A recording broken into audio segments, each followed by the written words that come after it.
এই সময় কম, শুরু করো। ঠিক আছে ঠিক আছে, সময় কম সেটা আমিও জানি, কিন্তু দর্শক আপনাদের কি সময় কম? যদি সময় কম থাকে একটু ধৈর্য সহকারে সময়টা একটু বাড়ায় দেন, আর আজকে ভিডিওটি একটু মনোযোগ সহকারে দেখেন। দেখেন, বিএনপি জনাব তারেক রহমান একটা বক্তব্যকে কেন্দ্র করে এখন সোশ্যাল মিডিয়ায় তোলপাড় সৃষ্টি হয়েছে। শুধু জনাব তারেক রহমান নয়, এই কথাটা বলতেছে বিএনপির অনেক নেতারা, যেমন ছাত্র দলের সভাপতি জনাব নয়ন সাহেবও একজন মুরব্বীকে একই কথা বলছে।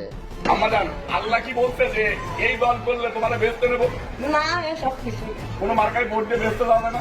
জনাব নয়ন সাহেব যেই কথাটা বললো, তার কথার ভাষ্য অনুযায়ী তিনি জামাত ইসলামকে খোঁটা দিয়ে বুঝাইতে চাচ্ছে জামাত ইসলামের নেতা কর্মীরা জান্নাতের টিকিট দিয়ে দিয়ে মানুষকে আকর্ষণীয় করে জাতীয় সংসদ ত্রয়োদশ নির্বাচনে ভোট চাচ্ছে। আসলেও কি তাই? এটা কি জামাত ইসলামের কর্মীরা করছে নাকি উল্টো বিএনপির কর্মীরাই করছে?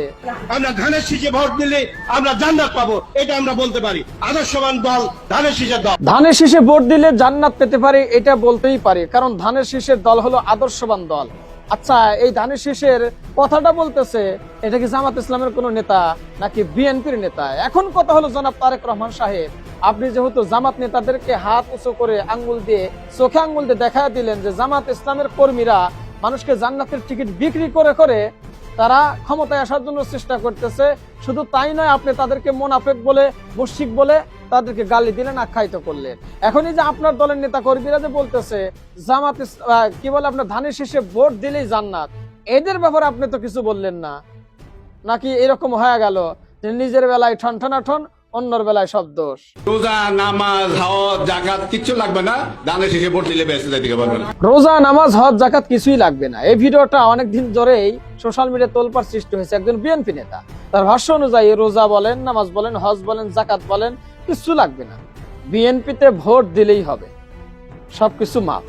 মানে এটা বিএনপি নেতা বলছে, কিন্তু বিএনপির জনাব তারেক রহমান কিন্তু এদের নামগুলো ভাই ঘোষণা করলো না, শুধু মুশরিক বলল জামাত ইসলামের কর্মীদের।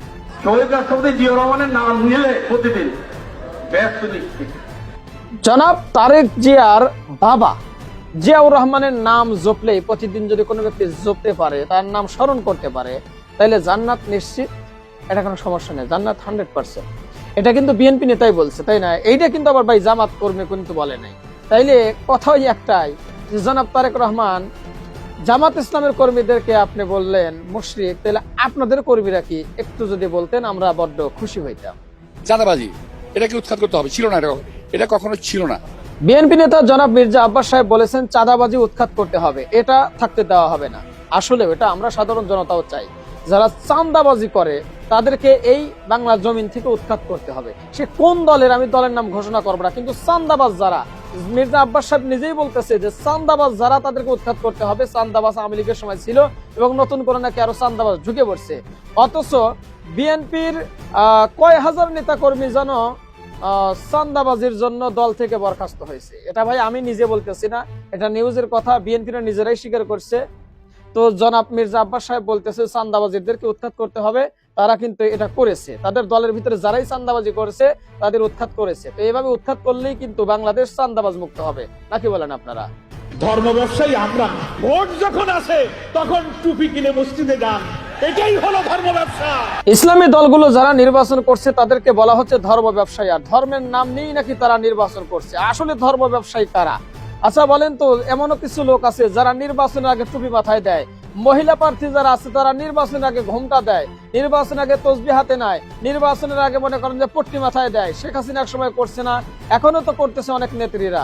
নির্বাচনের আগে মানুষের সামনে ভোট চাওয়ার জন্য দেখবেন যে যারা পুরুষ আছে তারা কি করতেছে, মাথায় টুপি দিচ্ছে, অথচ আজীবন কোনোদিন টুপি মাথায় দিয়ে ঘোরে না। এই নির্বাচনের আগে ঠিকই টুপি মাথায় দেয়, বুঝলাম না। মানুষ রমজান মাস আসলেও তো এত টুপি মাথায় দেয় না, কিন্তু নির্বাচনের আগে নেতারা কেন এত টুপি মাথায় দেয়? আবার নেত্রীরা আজীবন মনে করেন চুলে কলপ করে নানান ধরনের কালার করে ঘুরে বেড়ায়। ওই সমস্ত নেত্রীরাই মনে করেন এখন এমপি প্রার্থী হওয়ার জন্য জনগণের সামনে যায় ঘোমটা মারতেছে, মনে হইতেছে আর মতো পর্দাশীল মানুষ আর পৃথিবীতে নাই। আসলে এরাই আবার উল্টো, যারা টুপিওয়ালা আছে, যারা টুপিওয়ালারা এবার নির্বাচন করছে তাদেরকে বলে ধর্ম ব্যবসায়ী। আবার বুঝেই আসি না যে আসল ধর্ম ব্যবসায়ী আসলে এটা কে? তারেক রহমানকে জাতির কাছে ক্ষমা চাইতে হবে। তারেক রহমান এক মহা অন্যায় করে ফেলেছেন।